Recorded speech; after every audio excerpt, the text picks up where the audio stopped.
আসসালামু আলাইকুম প্রিয় অভিভাবকবৃন্দ ও শিক্ষার্থীবৃন্দ। তোমরা আমার সামনে এখন যে প্রশ্নপত্রটি দেখতে পাচ্ছ এটা হচ্ছে ক্লাস 2 সাবজেক্ট ইংলিশ, উপজেলা এডুকেশন অফিস সদর নোয়াখালী, থার্ড টার্মিনাল অ্যাসেসমেন্ট 2025। আমরা যদি আবারও চলে আসি, আমার এখানে আজকে আলোচ্য যে প্রশ্নপত্রটি রয়েছে সেটা হচ্ছে থার্ড টার্মিনাল অ্যাসেসমেন্ট 2025, উপজেলা এডুকেশন অফিস সদর নোয়াখালী, ক্লাস 2 সাবজেক্ট ইংলিশ। এখানে রয়েছে time 2 hours 30 minute, full marks 100। আমরা যদি আবার চলে আসি, আমার এখানে সময় হচ্ছে 2 ঘন্টা 30 মিনিট আর ফুল মার্কস হচ্ছে কি 100। আমরা যদি এখানে চলে আসি, আমার এখানে প্রথমে রয়েছে read the passage and answer the question 1, 2 and 3। আমার এখানে বলা হয়েছে read the passage and answer the question 1, 2 and 3। আমার এখানে বলা হয়েছে আমার যে প্যাসেজটা রয়েছে সেটা আমাকে পড়তে হবে এবং অ্যান্সার দ্য কোশ্চেন এবং উত্তর দিতে হবে প্রশ্নগুলোর 1 নং, 2 নং এবং 3 নং। আমার এখানে যে প্যাসেজটি রয়েছে, এখানে প্রথমেই রয়েছে my mother's name is Rahela Khatun, she is A healthy worker, she rides A motorbike, she goes from one house to another to monitor the health of the women in the village. She takes care of our family. He is a very good person. I love my mother. আমরা যদি এখানে চলে আসি, আমার এখানে যে প্যাসেজটা রয়েছে my mother's name is Rahela Khatun, আমার মায়ের নাম হচ্ছে Rahela Khatun. She is a health worker, সে হচ্ছে একজন স্বাস্থ্যকর্মী। She rides a motorbike, তিনি একটা মোটর বাইক চালান। She goes from one house to another, সে এক ঘর থেকে আরেক ঘরে যায়। To monitor the health of the women in the village, গ্রামে যে মহিলারা আছে তাদের শরীর মানে তাদের যত্ন বা তাদের শরীর অবস্থা জানার জন্য। She takes care of our family, সে আমাদের পরিবারের যত্ন নেয়। She is a very good person, she is very good friend, সে একজন ভালো মানুষ ব্যক্তি। আই লাভ মাই মাদার, আমি আমার মাকে ভালোবাসি। আমার এখানে প্রথমে রয়েছে 1 নং, 1 নংয়ে রয়েছে fill in the gaps with the given words from the following box. 1 নংয়ে ফিল ইন দ্য গ্যাপস অর্থ কি শূন্যস্থান পূরণ করো, উইথ দ্য গিভেন ওয়ার্ডস এই যে ওয়ার্ডগুলো দেওয়া আছে বক্সের মধ্যে, ফ্রম দ্য ফলোইং বক্স নিচে যে বক্স আছে। এখানে বক্সে 1, 2, 3, 4, 5, 6, 7, 8 মোট 8টা আমার কি দেওয়া আছে ওয়ার্ড দেওয়া আছে। আমার প্রথমে রয়েছে হেলথ, এরপরে রয়েছে ফ্যামিলি, এরপরে রয়েছে হাউস, এরপরে রয়েছে গুড, এরপরে রয়েছে ভিলেজ, এরপরে রয়েছে মাদার, এরপরে রয়েছে মনিটরস, এরপর রয়েছে ওমেন। আমার এখানে মোট 8টি ওয়ার্ড রয়েছে এবং নিচে 1, 2, A, B, C, D, E মোট 5টি শূন্যস্থান বা ফিল ইন দ্য গ্যাপস রয়েছে। আমার এখানে প্রথমে এতে রয়েছে my mother takes care of our dash, বিতে she is a good dash, সিতে she dash the health of the women, ডিতে she is a dash worker, ইতে আই লাভ মাই ড্যাশ। আমার এখানে যে শূন্যস্থানগুলো আছে সেগুলো পূরণ করার জন্য আমার উপরে যে বক্সে যে ওয়ার্ডগুলো আছে আমি সেগুলো থেকে যথোপযুক্ত ওয়ার্ডটা আমি শূন্যস্থানে বসাবো। এরপরে চলে আসি আমরা 2 নংয়ে write true or false for the given statement. এখানে বলছে রাইট অর্থ লেখা, ট্রু অর ফলস সত্য অথবা মিথ্যা, ফর দ্য ফলোইং স্টেটমেন্টস নিচে যে স্টেটমেন্টগুলো আছে। আমার এখানে A, B, C, D, E মোট 5টি স্টেটমেন্ট বা বাক্য রয়েছে। আমার এতে রয়েছে what is your mother's name, এতে what is your mother's name তোমার মায়ের নাম কি, বিতে হোয়াট ডাজ শি ডু, বিতে হোয়াট ডাজ শি ডু সে এখানে এতে রয়েছে my mother is a doctor, আমার মা হয় একজন ডাক্তার। বিতে her name is Rahela Khatun, তার নাম হয় কি রাহেলা খাতুন। সিতে she rides a motorcycle, সে কি করে একটা মোটর সাইকেল চালায়।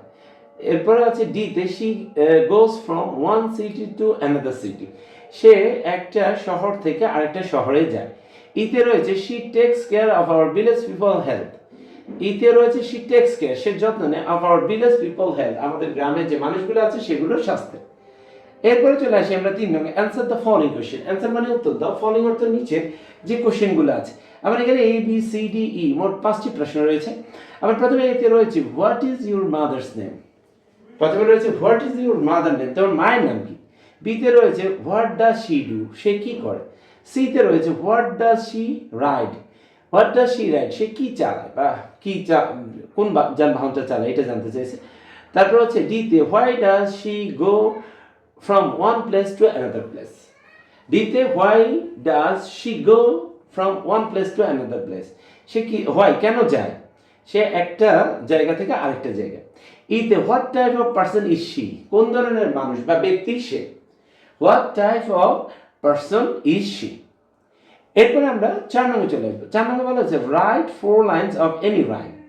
আমরা এখানে বলা হচ্ছে 4 নম্বরে write 4 lines of any rhyme. Write অর্থ লেখো 4 লাইনস 4 বাক্য অফ এনি রাইম, যে কোনো বলছে রাইম বা ছড়া। এখানে আমার তৃতীয় প্রান্তিক মূল্যায়ন পরীক্ষায় যে আমার কবিতাগুলো রয়েছে, রাইমগুলো রয়েছে, সেগুলোর থেকে আমি যে কোনো একটি 4 লাইন লিখব। 5 নম্বর write the name of 5 shapes.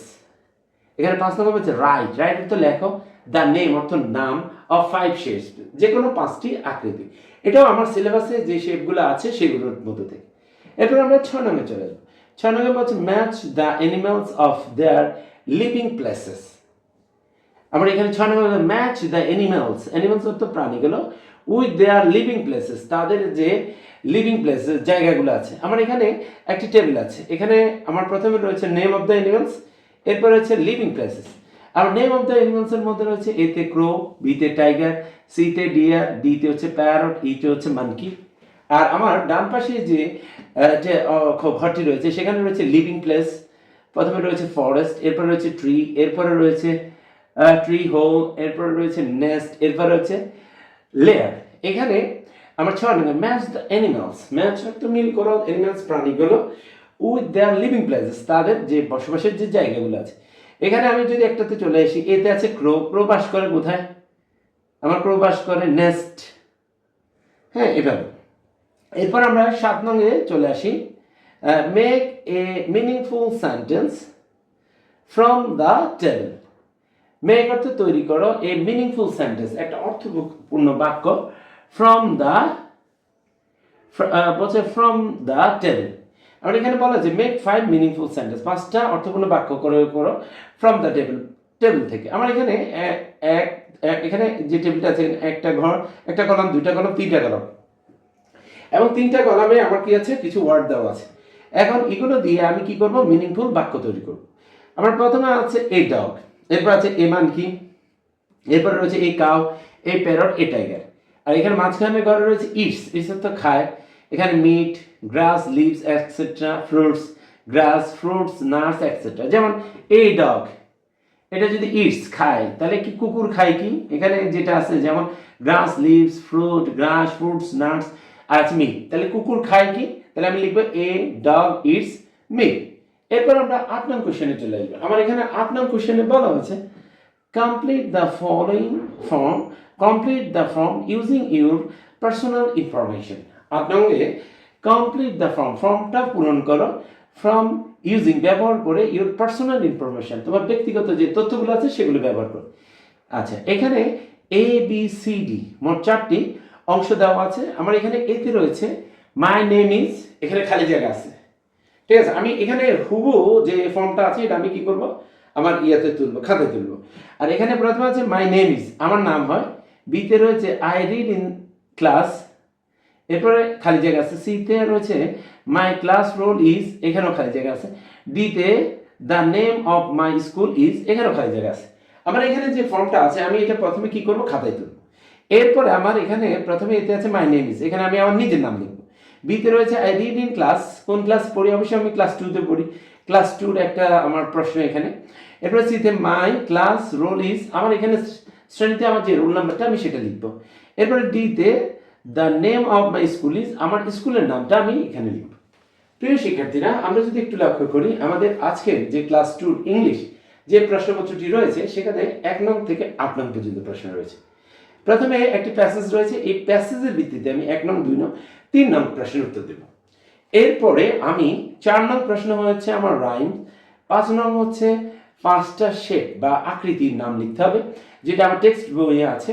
এরপর আছে ম্যাচিং, হ্যাঁ এখানে টেবিল আছে এবং টেবিলের 2টা পাশ আছে, বাম পাশ ডান পাশ, এগুলোকে আমি এমনভাবে ম্যাচিং করবো যাতে মিনিংফুল বাক্য হয়। ৭ নম্বরেও আমার একটা টেবিল আছে, এখানে এমনভাবে আমি টেবিলটাকে থেকে তথ্য বা কতগুলো নিয়ে লিখব যাতে আমার মিনিংফুল বাক্য হয়। এরপর হচ্ছে complete the form of using the personal information. এরপরে ব্যক্তিগত তথ্য ব্যবহার করে আমার এখানে যে ফর্মটি আছে এটি আমি খাতায় তুলবে এবং কি আমার এই যে তথ্যগুলো সম্পর্কে জানতে চাওয়া হয়েছে সেগুলো লিখব। আমার এখানে যে প্রশ্নটি রয়েছে, এখানে যে প্রশ্নগুলোর আমি উত্তর দিব ১ নং থেকে ৮ নং থেকে, এগুলো আমি খাতায় শুদ্ধভাবে এবং সুন্দরভাবে উপস্থাপন করব। প্রিয় শিক্ষার্থীরা, আমরা একটু ভালোভাবে লক্ষ্য করি, আমার এই যে প্রশ্নপত্রটি এটি তৃতীয় প্রান্তিক মূল্যায়নের যে সিলেবাস রয়েছে তার ভিত্তিতে প্রণয়ন করা হয়েছে এবং আমাদের সামনে 2026 সালে যে প্রশ্নপত্রটি প্রণয়ন করা হবে সেখানেও প্রশ্নপত্রের যে কাঠামোটা আছে সেটাকে অবশ্যই অনুসরণ করা হবে। আমরা আমাদের সামনের পরীক্ষাগুলোর প্রস্তুতি গ্রহণের ক্ষেত্রে অবশ্যই এই যে বিগত বছরের প্রশ্নগুলো আছে এগুলোকে ভালোভাবে পড়ে এবং স্ট্রাকচার বা কাঠামোগুলো অনুসরণ করে আমরা আমাদের পরীক্ষার প্রস্তুতি গ্রহণ করবো। সবাইকে ধন্যবাদ জানিয়ে আমাদের আজকের উপস্থাপনাটি এখানে শেষ করছি। আসসালামু আলাইকুম।